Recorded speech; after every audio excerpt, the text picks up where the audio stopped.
Events of the past and present shape tomorrow. Our vital concern is you, today's youth. For our future depends on you. To untangle today's problems, we need to understand yesterday.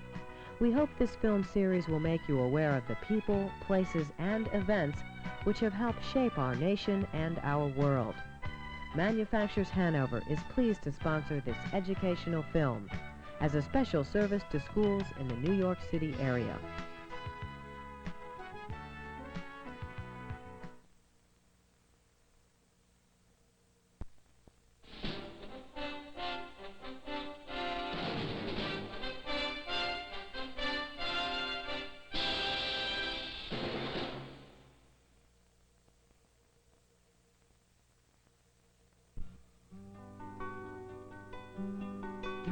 Years ago, the great scientist Sir Isaac Newton proposed that various colors of light were basically similar phenomena. About a century ago, another great English scientist, James Clerk Maxwell, suggested that all possible forms of electromagnetic energy, from radio waves to light waves to the later discovered atomic radiation, were similar wave phenomena. This program describes the various forms of electromagnetic energy and how they have been applied to meet human needs.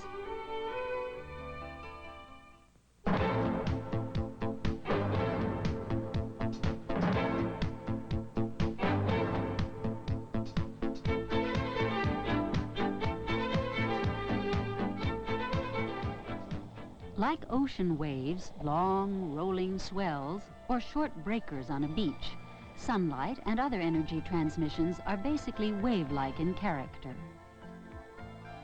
The various types of energy transmissions, light, radio waves, and others, differ only in wavelengths, together making up the electromagnetic spectrum.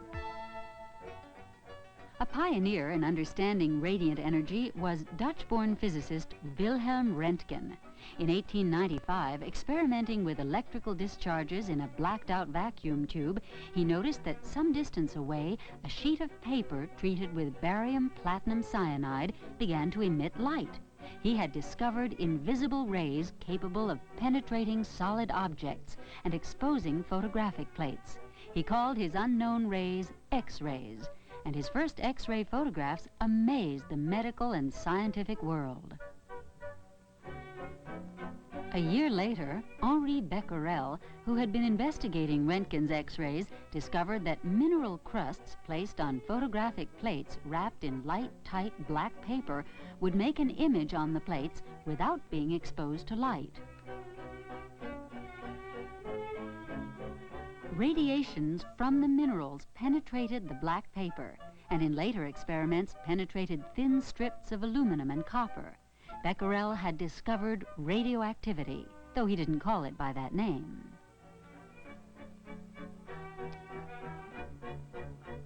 In 1898, Marie Curie, using instruments devised by her husband, Pierre, began to examine all the elements then known for traces of radiation. Finding many spontaneous sources, she proposed the word radioactivity to describe the phenomenon. Later, she succeeded in isolating a new, strangely radioactive element from an ore of uranium. She called it radium. Also in 1898, a New Zealander, Ernest Rutherford, concluded a lengthy study that led to the realization that there were two types of radiation, each with different powers of penetration. He called them alpha and beta. An even more penetrating type of radiation was discovered by P.V. Villard. It was somewhat similar to Röntgen's X-rays and given the name gamma. Electromagnetic radiation, such as gamma rays and X-rays, is invisible and silent. We measure such radiation by its wavelength.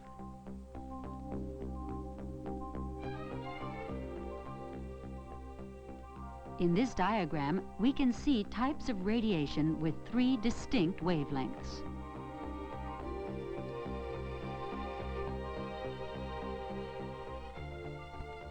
This is a relatively long wavelength.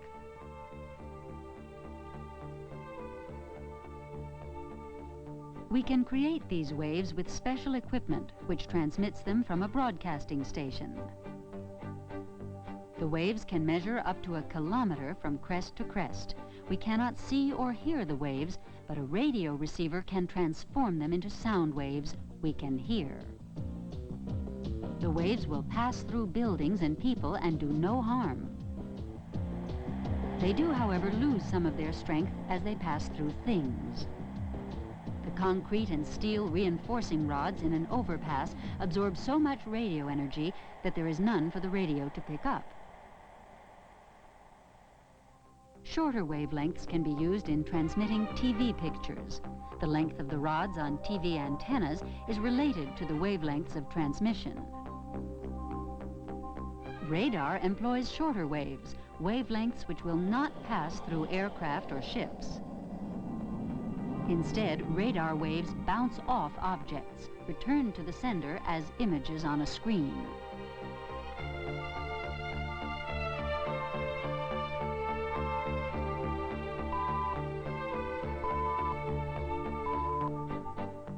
Shorten the wavelengths a little further, and we have microwaves. Today, people use microwaves for cooking. Microwaves can be dangerous, but safety devices are built into microwave ovens.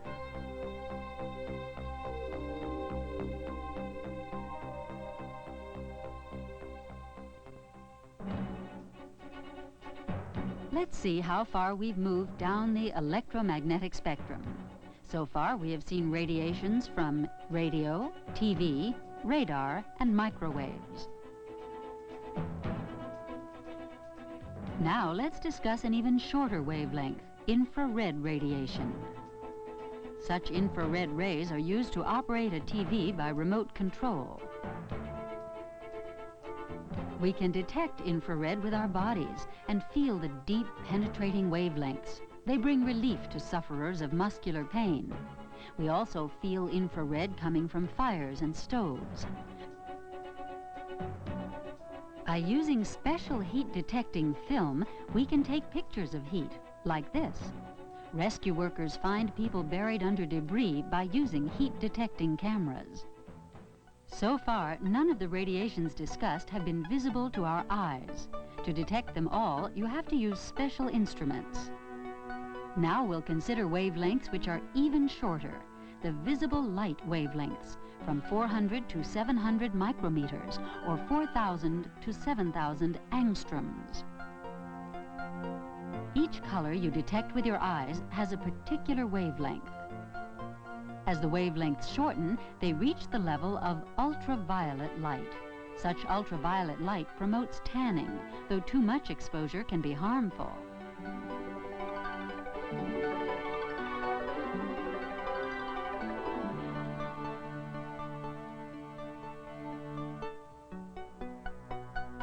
Ultraviolet light has other uses.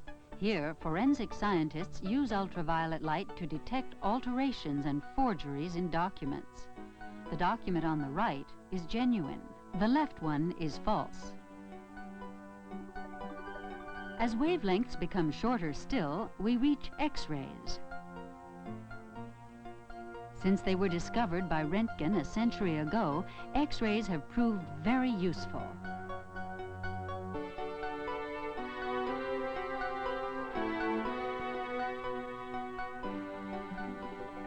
We use the radiation we call X-rays to penetrate solid objects and produce images for doctors to examine.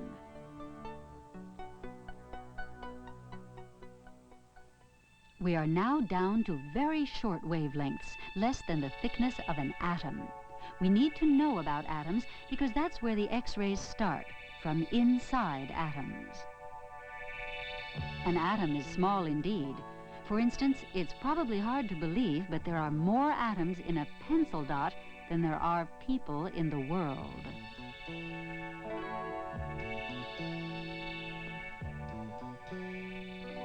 Yet atoms are very important because everything, not just the pencil dot, but everything is made up of atoms. You are, I am, rocks, liquids, all consist of atoms. Let's look at a typical atom. Each atom is something like a miniature solar system. The outer shell consists of tiny particles. These are electrons. The cloud of electrons surrounds a central part called the nucleus. The nucleus is made of two kinds of particles which are relatively much bigger than electrons. But let's return to X-rays. Because they have energy, they could do harm if not carefully controlled. The source of the X-rays is surrounded by lead so that the operator and patient are protected. Only a limited amount of the X-rays are used to make a picture.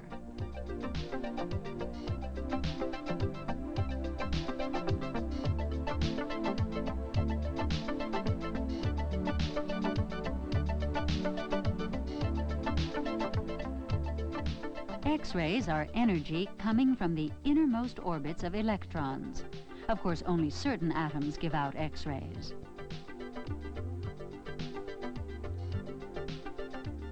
Gamma rays are similar to X-rays but have more energy.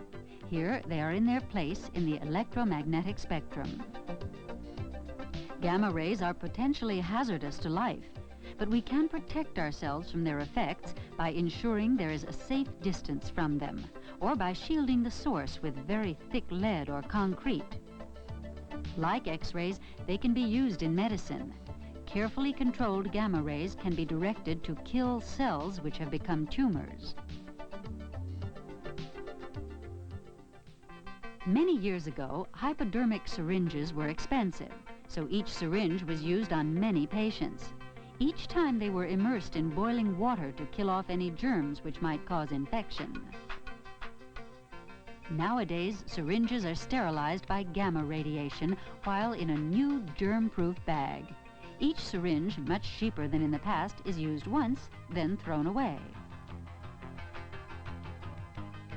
Boxes of syringes traveling on a conveyor belt move through a specially shielded room containing a radioactive piece of cobalt metal.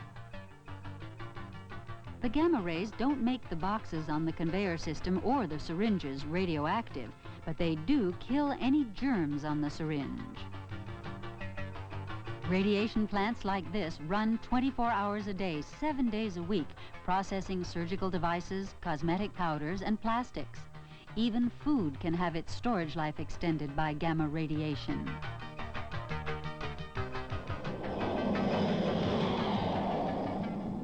Here's another use for gamma rays, testing the combustion chambers of jet engines. They run for hundreds of hours at very high temperatures, and it's essential that no cracks develop in the metal.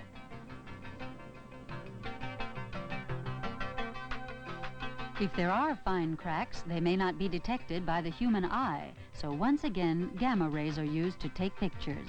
If defects exist, the chambers are replaced. As this program has shown, most forms of radiant energy are both useful and potentially hazardous. Sunlight, for example, is necessary to life in many ways. Without it, we'd have no food. Yet the sun's rays can harm us, even kill us. As with sunlight, so with most wavelengths of the electromagnetic spectrum. Once we've learned how to deal with them safely to protect ourselves, they've proven very useful.